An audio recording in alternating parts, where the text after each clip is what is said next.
ಇನ್ನೊಂದು ನಮ್ಮ ಭಾರತ ದೇಶದ ಎಕ್ಸಾಂಪಲ್ ಕೊಡ್ಬೇಕು ಅಂದ್ರೆ ಇಸ್ರೋ, ಭಾರತೀಯ ಬಾಹ್ಯಾಕಾಶ ಸಂಶೋಧನಾ ಸಂಸ್ಥೆ, ಸ್ಪೇಸ್ ರಿಸರ್ಚ್ ಆರ್ಗನೈಸೇಷನ್. ಅವರ ವಾಯ್ ಅನ್ನೋದೇನು? ನಮ್ಮ ಭಾರತವನ್ನ ಅಂತರಿಕ್ಷದಲ್ಲಿ ಬಲಿಷ್ಠವಾದ ಒಂದು ಎಂಟಿಟಿ ಮಾಡೋದು ಅಂತ ಹೇಳಿ. ಹೆಂಗ್ ಮಾಡ್ತೀವಿ? ಬಹಳ ಕಡಿಮೆ ವೆಚ್ಚದಲ್ಲಿ ನಾವು ಬಹಳ ಎಫಿಷಿಯಂಟ್ ಆಗಿ ನಮ್ಮ ಸ್ಯಾಟಲೈಟ್ ಗಳನ್ನ ರೆಡಿ ಮಾಡ್ತೀವಿ. ಏನ್ ಮಾಡ್ತೀವಿ? PSLV, ಚಂದ್ರಯಾನ್, ಮಂಗಳಯಾನ್ ಇಂತ ಎಲ್ಲಾ ಸ್ಯಾಟಲೈಟ್ ಗಳ ಪ್ರೊಜೆಕ್ಟ್ ಅನ್ನ ಅವರು ಮಾಡ್ತಾರೆ. ಸೊ ಹಿಂಗಾಗಿ ವಾಯ್ ಅನ್ನೋದು ಬಹಳ ಪ್ರಬಲ. ನಮ್ಮ ಭಾರತ ಅಂತರಿಕ್ಷದಲ್ಲಿ ಇರ್ಲಿಲ್ಲ ಮುಂಚೆ, ಬರೀ ಅಮೆರಿಕ, ರಷ್ಯಾ ಇಂತ ದೊಡ್ಡ ದೊಡ್ಡ ಕಂಟ್ರಿ ಮಾತ್ರ ಇದ್ದು. ಆದ್ರೆ ನಮ್ಮ ಭಾರತವನ್ನೂ ಒಂದು ಅಂತರಿಕ್ಷದಲ್ಲಿ ಕಳಿಸೋಣ ಅನ್ನೋ ಅವರ ವಾಯ್ ತುಂಬಾ ಪ್ರಬಲ ಆಗಿತ್ತು.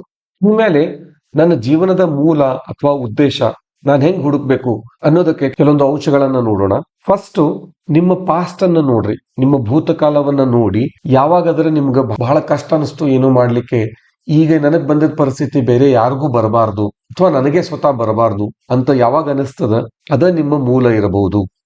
ಎರಡನೇದ್ದು, ನಿಮ್ಗೆ ಯಾವ ಪವರ್ ಕೊಡ್ತಾವ ಅಂತ ಸಂಗತಿಗಳನ್ನ ಗಮನಿಸ್ರಿ. ಪವರ್ ಕೊಡುವಂತ ಕೆಲಸ ಏನು ಅಂದ್ರ ನಿಮ್ಗೆ ಬಹಳ ಉತ್ಸಾಹ ಇರ್ತದ ಅದನ್ನ ಮಾಡ್ಲಿಕ್ಕೆ, ನಿಮ್ಗೆ ಬಹಳ ಇಷ್ಟ ಆಗ್ತಾ ಇರ್ತದ.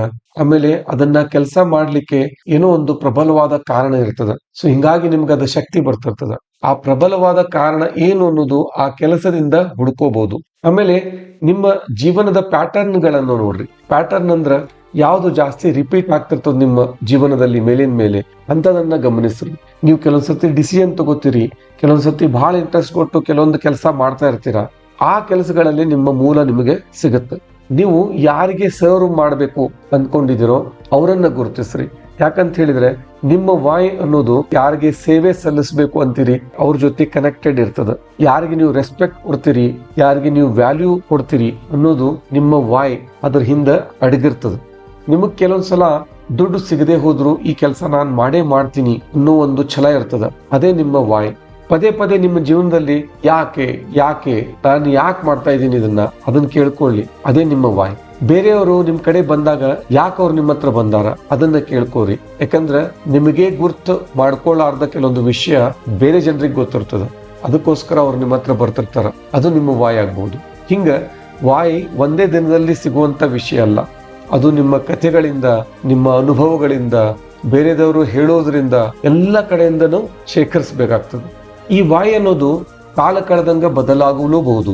ಕೆಲವೊಬ್ಬರಿಗೆ ಮೊದಲು ದುಡ್ಡು ಕಳಿಸೋದೇ ಒಂದು ವಾಯ್ ಆಗಿತ್ತು ಅಂತಂದ್ರೆ ದುಡ್ಡು ಬಂದ ಮೇಲೆ ಅವ್ರ ವಾಯ್ ಅನ್ನೋದು ಚೇಂಜ್ ಆಗ್ಬಹುದು. ಹಿಂಗೆ ಜೀವನದ ಹಂತ ಒಳಗ ವಾಯ್ ಅನ್ನೋದು ಬೆಳೀತಾ ಹೋಗಬೇಕು. ಚೇಂಜ್ ಆದ್ರೂ ಪರವಾಗಿಲ್ಲ, ಆದ್ರೆ